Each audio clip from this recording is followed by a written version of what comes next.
มาเด้นางตั้งจะส่งเถิกทุกคนแม่ก็มีแต่ตัวงามงามอันนี้มันเลยมันแต่เช้าเลยแต่เช้า11 โมง 10 โมงมาหลกก้าอยู่ใจก็มาละไปใช่ไหม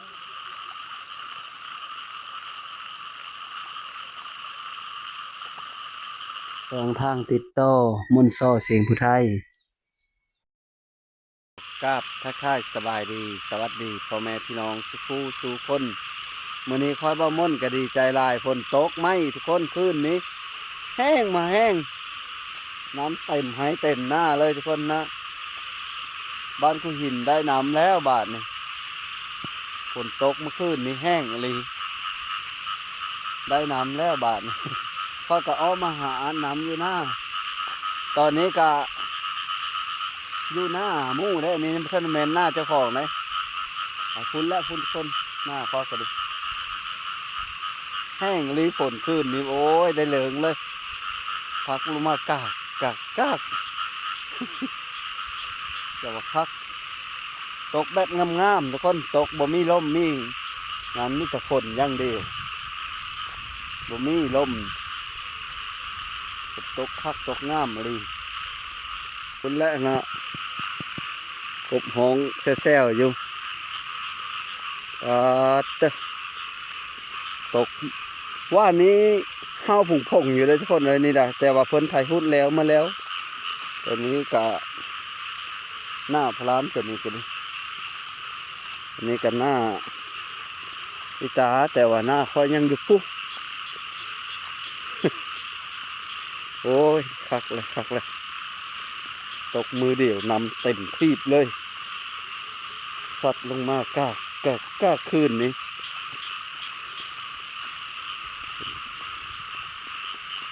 ปาเถอะขึ้นมือเสามาแล้วนำมาบมีบรถเนี่ยนี้ละบอ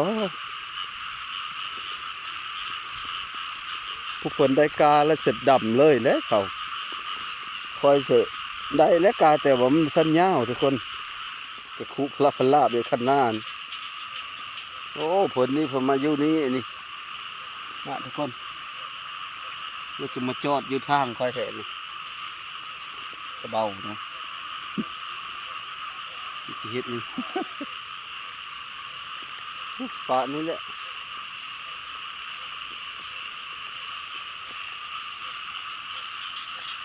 ถูกโทษเลยหน้าคอยกันดิบรรยากาศงามเศร้าๆมาหาเล็บน้ำหน้าไว้ตึงน้ำไว้แต่ว่าหน้าเขาบท่านได้ถ่ายฮุดเนาะท่านได้ถ่ายเลยมู่คนแล้วกันละก็กะมื้อมื้อนี่แหละมื้ออื่นนี่แหละมื้อนี้ยังข้าวเวะอยู่จะไปส่งจะไปนั่นนะหาซื้อน้ำมันเหลือหันนี่อันตัวจะดูตะนูหน้านั่นแหละทุกคนเลยเท้านูหน้ากับแม่ฝนตกหมดคืนนี่ค่อยไปหาว่านนี้บ่เห็นอยู่เพิ่นจะสิเป็นนั่นเลยและฝนตกหมดคืนเลยเขาพอไปนอนป้านะ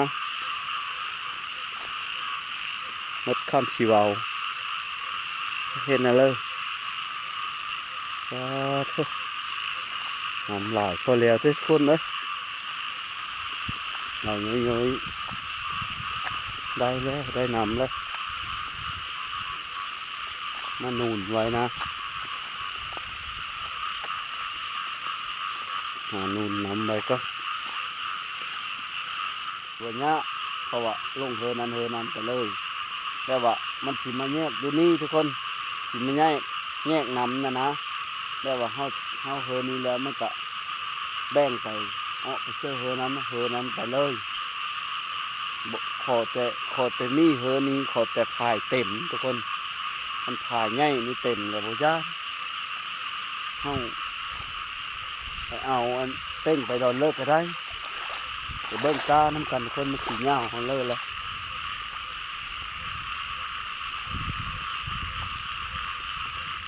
กาก็กระดิ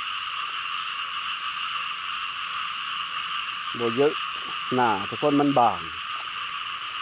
เหตุผลก็คือมันแดดหลายแล้วมันบ่เยอะอ้อ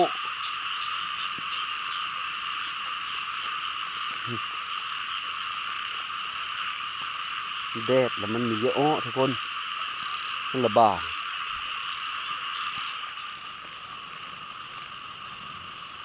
นี่รู้ทุกคนท่านมันคาดอยู่นี่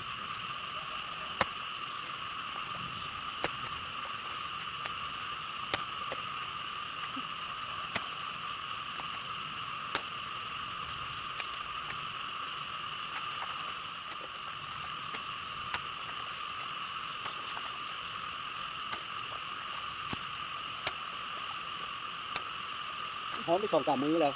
อีกจ้างมันฮ้อนแล้วก็ฝนพื้นลงมาเลยบานโอ้ดีใจได้จะตก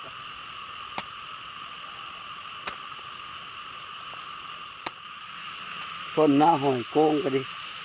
หาเก็บมาหอยก่อนหาเก็บหอยเห็นแล้วเอาทุกคนเลยเจอเลยนี่เลยนี่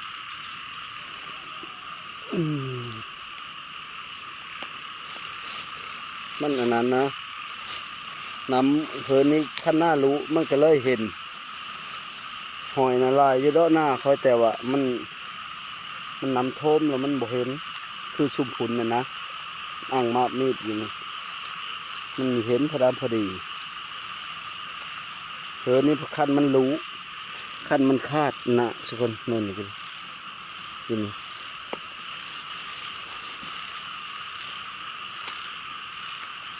หอยโกง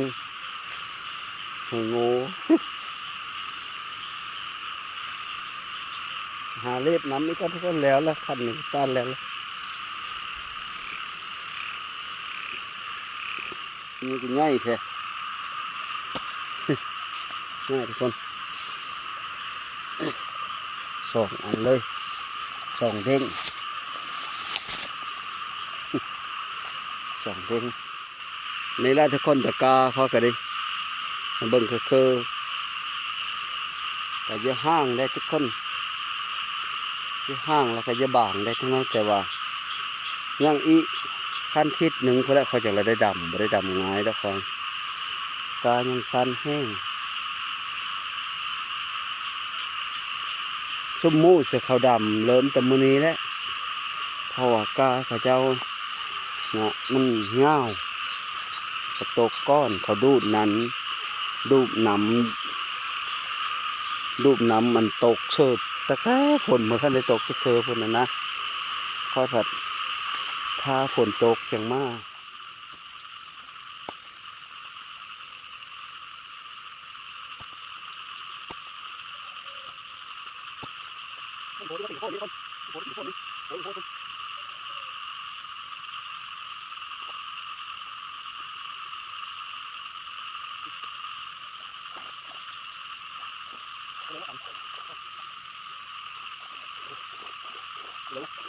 ทุกคนหาเป้งเลยป่ะตัวนี้นะทรงนั้นนะเขาเป้งเนาะบ้านนี้เขาก็ติ่งไว้บ้านหาติ่งไว้นั่นนี่แหละอัดหนุนน้ำไว้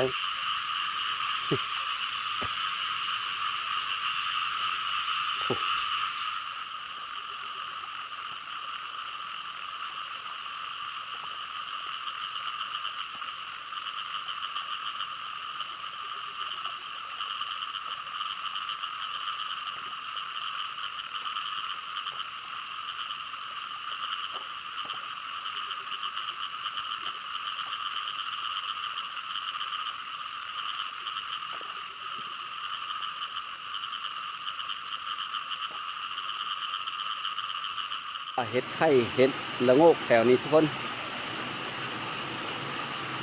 ป้าเห็ดข่าเห็ดไข่เห็ดละโงก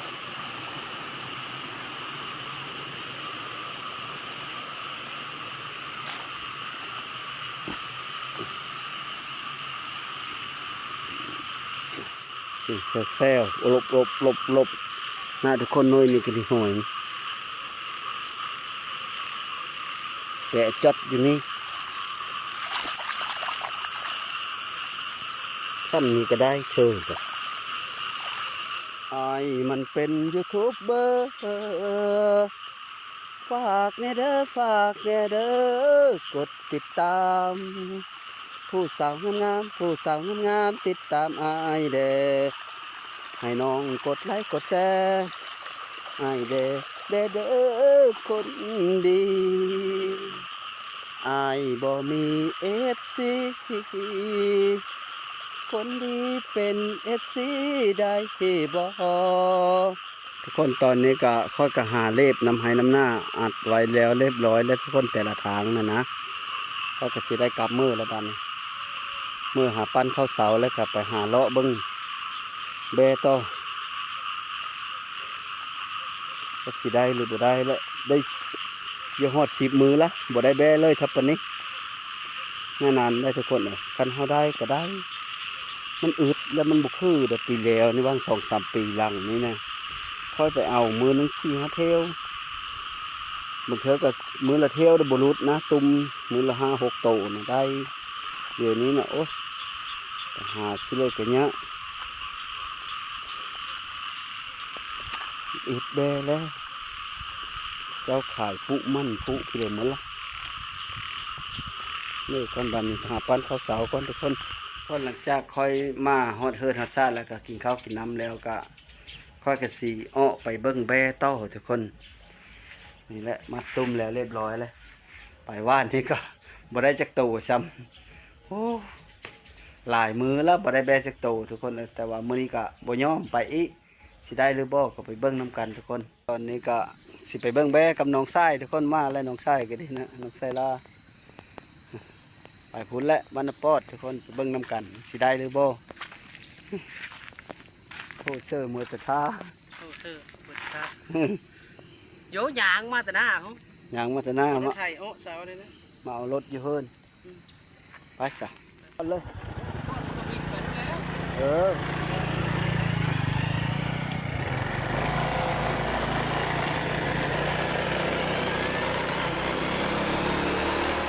ฝนตกเมื่อคืนนี่แห้งๆทุกคน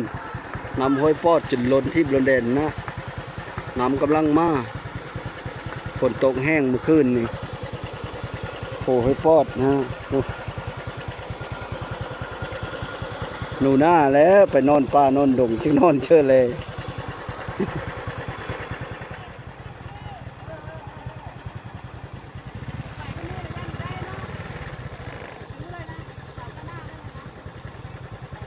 ไปได้วันนี้ปอจะปิ้งแท้พวกน้ำนะทุกคนน้ำกำลังมาถงหน้าปอดทึ่งกบขับเป้คุณป้าไปก้อนตัวนะฮะอะไร ตู้มาเอาตู้ได้ตู้ไปวิทย์ได้เอายังสบายได้เอาไปได้ไม่ได้กินแต่น้ำไปกินได้ มาดอไปได้บอสนี่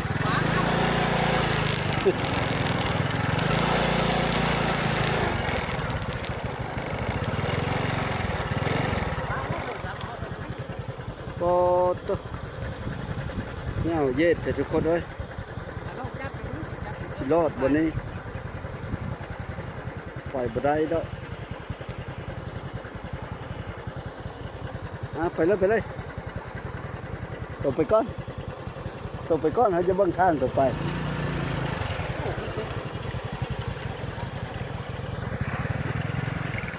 เจ้าน้องไปก้อน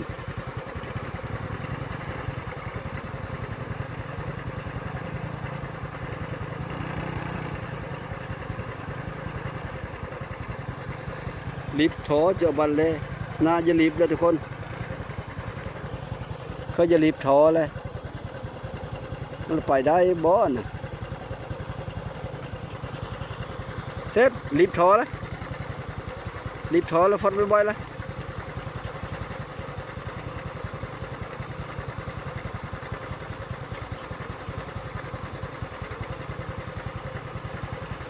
แล้ว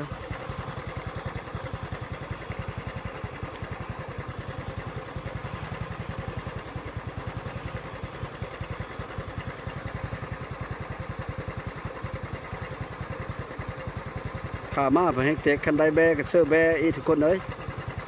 นำพอนะ กำลังมาตะปุกนำทงหน้าปอดได้นี่แหละ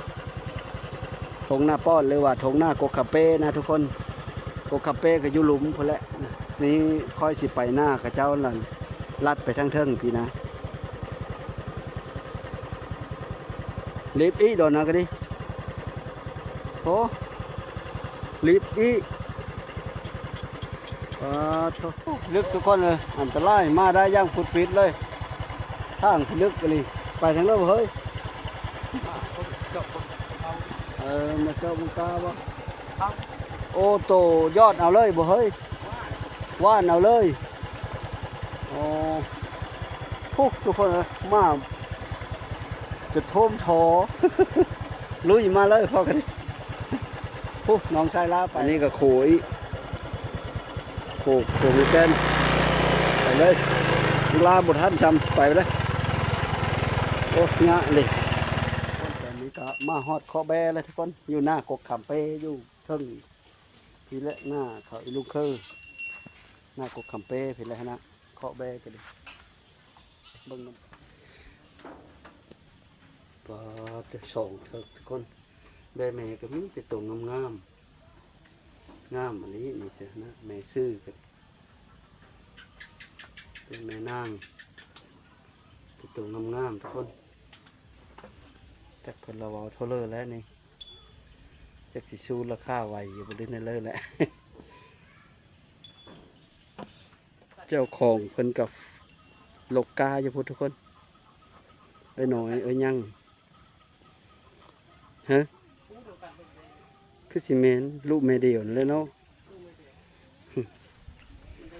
ตะกาทั้งหมดนี่นะทุกคน4-5 ตาปุ๊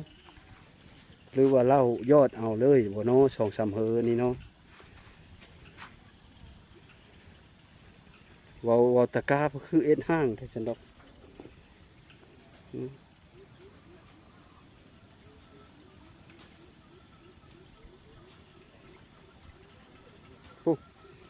ตอนนี้เขาอยู่คือโหหน้ากกคำเป้พุ่นและทงหน้าก็ดีทุกคน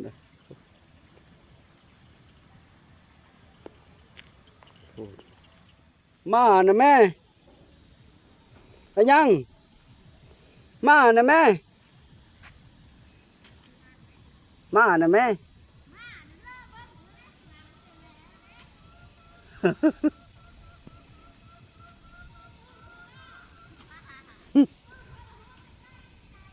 หิมา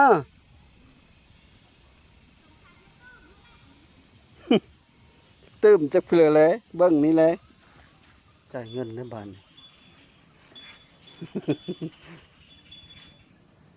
มันเลยมันแต่เช้าเลยแต่เช้า11 โมง 10 โมงมาหลบก้าอยู่จ่ายก็มาละไปใช่ไหมมาหลบถอยขึ้นถอยจ่ายถอยใจ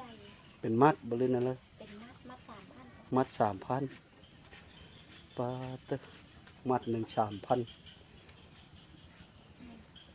อีไหนรีบพาจ้างบ้านนั้นพระเจ้าจะไม่ได้มีเงินไอ้เราไปจ้างมีคนมัด1 3,000 100 มัดกับ300,000บ่100 มัด300,000หน้าเฮอ100 มัดก็หมดเลยเฮอ1เฉพาะกาคนดำอีตั้ง5 300,000หลายซื้อข้าวไม่ได้เลยว่าซื้อข้าวกินแล้วเราก็จะเท่าไรแม่นั่นเลยตัวมีคนไม่ได้เป็นบ้านเลยย่าแม่นั่นเลยหมุนไปหมุนมานี่แหละก็แบโลกาเฮ้เนี่ยขายแบอันจ้างดำหน้ากันหาโมเมนต์เนาะเงินยังอึดยะพี่เลยช้าดูว่ามันเป็นนั่นนั้นลงมาแพ้พี่เลยเงินยัง2 ล้านเท่าเลยล่ะ4 ล้านเรียบร้อยเลย6 ล้านทุกคน3 เทิกอ่านไหมตาย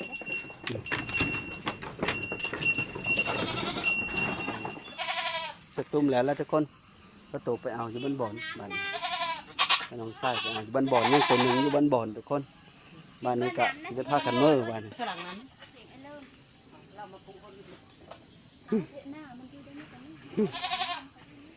นอนอยู่หน้าทิ้งอยู่หน้าประจำเลยกับได้ทุกคนน้ำนี่เอามาจากบ้านถูกป่ะ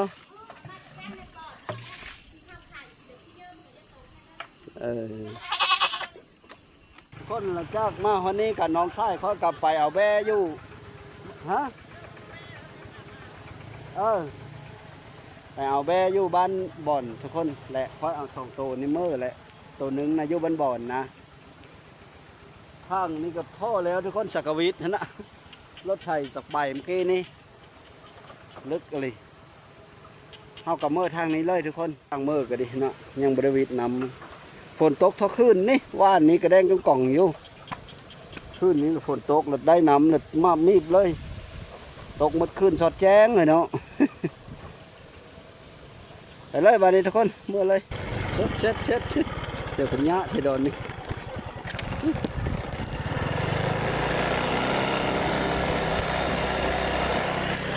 นี่แหละทางคนเลยเมื่อแล้วไปขายเลยได้ทุกคนเลยไปท่าน้องไส้ยี่หน้าน้องไส้คนและหน้าเมฆมันวันหน้าห้างน้อยคนและทุกคนตอนนี้เขากะมาฮอดหน้าน้องไส้เลยทุกคนนี่ก็มีตะลุเพิ่นนะเซลอยู่ อุ้มไปเลยบุล่ะอุ้มแมว แพงบ่เฮ้ยลุงเสียไหมวะนะเฮ้ยลุงเสียเนาะอุ้มคู่มือเอาแม่ตัวดำก็ได้ แม่ตัวดำก็ได้จะอะไรมันอ้อลูกบ่จักโตพุ่นละ3พุโธหลายโตใช่ปะ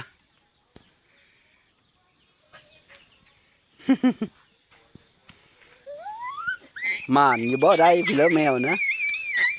ได้หนูจักโตล่ะได้หนู ได้บ่หนูนะ โอ้จิเกนกับไลทิม เอาเลย เก็บทิมมือสาวประมาณ8 ตัว หนูก็ได้8 โตเลยแบกันทุกคนเลยลงเลยเอาลงแต่ตุ้มเลยเอายังมาเนอบ่ล่ะกินบ่น่ะมาเด้อกันดิเบิ่งลุงสิเฮ็ดกินก้อนยังมาเด้อน างตั้ง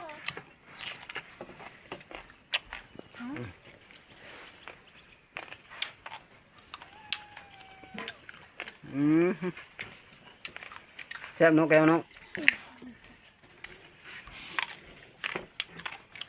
กินแมวละได้หลายหอยเนาะมันตัวน้อยใหญ่ๆนะมันโกงทำ แล้วกุ้งมี กินได้ไหม เอาเฮ้ยหนูก่อนเอากลับมามักเลาะเปื้อมันเนาะกินมาดื้อเลาะเปื้อบ้านเพื่อพากินเนาะ มาเด้อเฉลยหลบเบอร์น้ำเลยผู้คำหลบเบอร์โอ้ กินมาดื้อเลาะเปื้อกินข้าวกุ๊กไม้แก้วนะไอ้แก้วทำไมเขากินมะม่วงน่ะแบ่งแก้วไปกินข้าวกุ๊กรู้แล้วกัดข้าวกุ๊ก ใส่เลย เพ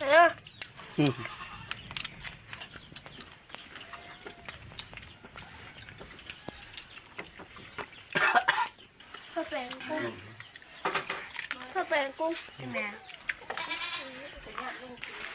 มา มาแล้ว เริ่มมากบั่นแซ่บหลายเลย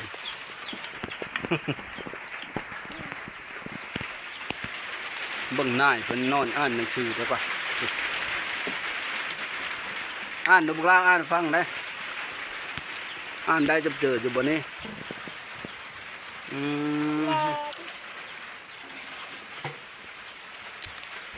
นายเพิ่นนอนอ่านหนังสือเสยอยู่นี่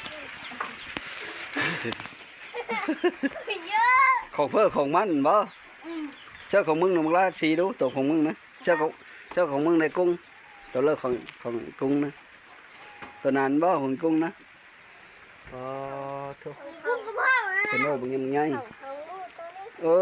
ของมึงกล้าได้หลายกว่ามูของผู้ค้ำได้หลายอะไร คำนี่ ตัวนี้อี ตัวไหนอีก ก็ตัวของผู้ค้ำได้หลายอะไรนี่จะหอยกองทุกคน นะสามไอ้น้องพากันไปหาหอยฝนตกมาแล้วไปหาแถวเริ่มกล้ามไปนะฮะแถวเริ่ม หาเปิ้ล อืม หาแผงคู่ โอ้ยหาอยู่ฮะพอแห้งเนาะ หาแถวโห้ย แล้วบ่ไก่ย่าง ไม่ได้เอาเสมเลย จับเมารถบ่มันไต่อยู่ตามเฮือหน้านะบอกว่า มาเอาอยู่น่ะไปอยู่โง่ย เออ ไม่ได้พี่หอยแล้วเห็นไปลื่นพอคุณยังเด็ก อืม ว่าอยู่หลานนี่ น้อยใหญ่เลยนี่เสือนี่ทุกคนเขาไปหาเก็บหอยฝนตกไม่ว่าดอกกระปูดอยู่ในเช้าดอกแล้วว่าหาโคโดดลงนี่นะเงาไหมสามเทิกทุกคนตัวนี้ตัวหนึ่งสองตัวอยู่พี่นะพอดีสามเทิกนะมันนี่ เรือสี่ตัว สี่ทั้งเทิกนี้ทุกคน 40 อัน ตัวนี้นะซื้อ40,000ค่อยขายเฮ้ยแต่มุ้มันยังน้อยผู้คนเลงเอาเยอะแล้ว ขายขึ้นถ้าแสนนึงเอาไว้ โอ้ ล้านหนึ่งให้เอาเลยให้เอาเลยล้านหนึ่ง โอ้มันเนื้อใหญ่ตาย หลังจากเฮากินข้าวกินน้ำแล้วก็ได้เวลาไปส่งแล้วทุกคนค่อยก็ได้ตัวหนึ่งแก่ตัวหนึ่งน้องชายตัวหนึ่งเอาไปก้อนแล้วคุณและทางไปช่องรัดแต่ว่าบ่ได้ท่ายไปตามทางมันทางบ่ดีทุกคนสิพาล้นลมคุณและมาฮอดบ่อนขายแล้ว อย่าล้มแล้วถอยหลังต่ำไหมเจ้ามาฮอดบ่อนขายแล้วทุกคนนะ26 โล26อีกตัวนี้ก็เลขอ้อแล้วทุกคน นะได้คนหนึ่ง320,000 ได้3ตัวได้คนหนึ่ง320,000ส่งให้น้อง ซื้อแบ่6 ล้าน ได้ดี มาขาย มันดี ได้คนหนึ่ง320,000ทุกคนหลังจากค่อยไปขายแบ่แล้วก็มาฮอดเฮิร์แล้วทุกคนบ้านนี้กันนี่มาแล้วก็สิไปซื้อน้ำมันต่อทุกคนบ่มีน้ำมันไถนาสิไปซื้ออยู่พุ่นแหละมันนักกุจานพุ่นแหละทุกคนแต่ว่าสุดท้ายไปขายแบ่มื้อนี้ก็ได้ผู้หนึง320,000 ได้ผู้หนึง300,000หาค่อยเอาลืนน้อง20,000ทุกคนเพราะว่าค่อยเป็นผู้ติดต่อ สุดท้ายก็ขอขอบใจน้ำพ่อแม่พี่น้องที่เข้ามาติดตามรับชมก็ขอให้อยู่ดีมีแห้งสุขุสุขคนมื้อนี้ก็บ่ได้ไปช้ำไปหาหนูนานะทุกคนเพราะว่าค่อยการแห้งอีหลีแล้วก็ยึดไปซื้อน้ำมันมาไว้ได้นึงมากก็น้ำห้วยก็หลายคันว่าสิค่อยไปนี่ก็คันบ่เห็นอยู่เฮิรนเนาะค่อยย่อไปดงที่บ่อนหนูนาไปนะก็เอารถลงบ่ได้เพราะว่าน้ำเคิงฟังหนึงนำห้อนฟังอีนำหอยกูทุกคนจนจะจุโคจมก็เลยเขาก็เลยบ่ได้ไปขอขอบใจนำทุกคนเด้อขอให้อยู่ดีมีแห้งขอให้โชคเข้ามาทะลำหัวโลยสุขุสุขคนสบายดี